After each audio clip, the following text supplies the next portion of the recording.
Clickbait, bait and switch. Clickbait, bait and switch. The seducing spirit. Holy Spirit said this phrase to me on repeat, coming out of my sleep this Sunday morning, over and over and over. Clickbait, bait and switch. The seducing spirit. This came to me the morning after I allowed myself to fall into anger.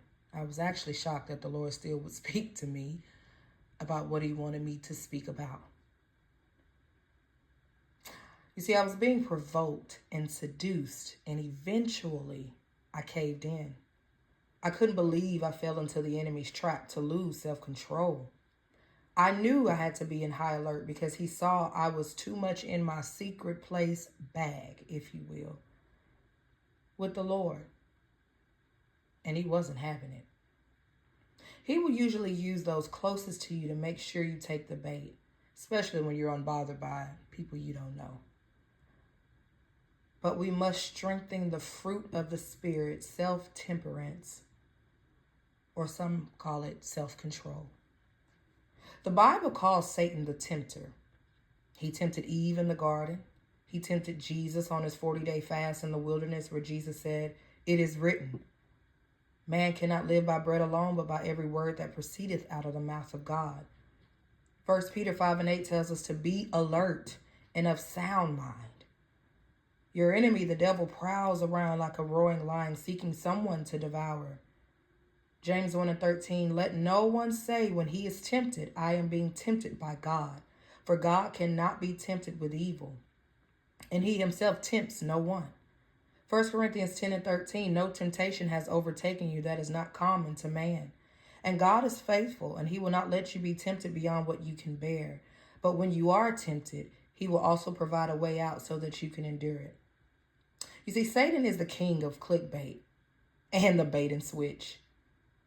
Don't fall for the okie doke, into the snare or the entrapment of lust, anger, impulsivity, insecurity, fear, depression, or simply lured by our own lustful desires and man-made ambitions right into the door of disobedience. That's your adversary's entire eternal goal, to tempt you into the trap of disobedience by any means necessary.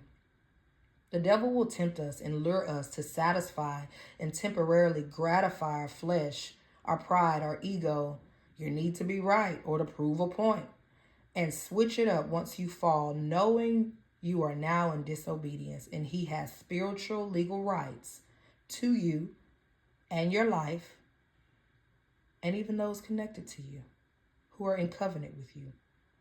Don't let him use anybody or anything to click or push your buttons to the point you misrepresent God and yourself. You are a Christ ambassador, and there is a certain level of self-control and discipline required from us when he's given us so much of his glory to walk therein. So if you're fasting, don't be lured into temptation, for the reward is greater than temporal self-gratification. If you're waiting on marriage, hold on. The reward is greater than another spirit tie or potential spirit spouse. If you're believing for the impossible, don't let him tell you you're crazy for believing, and then you start self-sabotaging when you should be preparing for that answered prayer. It's the bait and switch. You're right at the gate of your promised land. Faint not, don't be distracted, and remember to check your blind spots. Save yourself time and a repeated cycle. It's clickbait. Jesus said to Peter in Luke 22:31-32, Simon, Simon, Satan has asked to sift you as wheat, but I have prayed for you, Simon, that your faith may not fail. And when you have turned back, strengthen your brothers.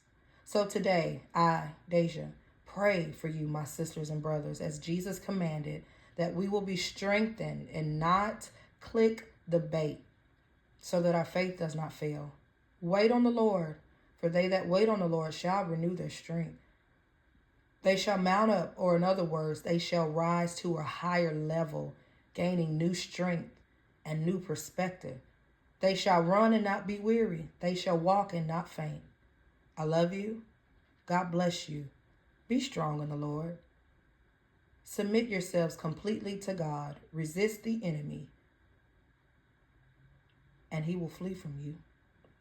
Draw near to God, and he will draw near to you.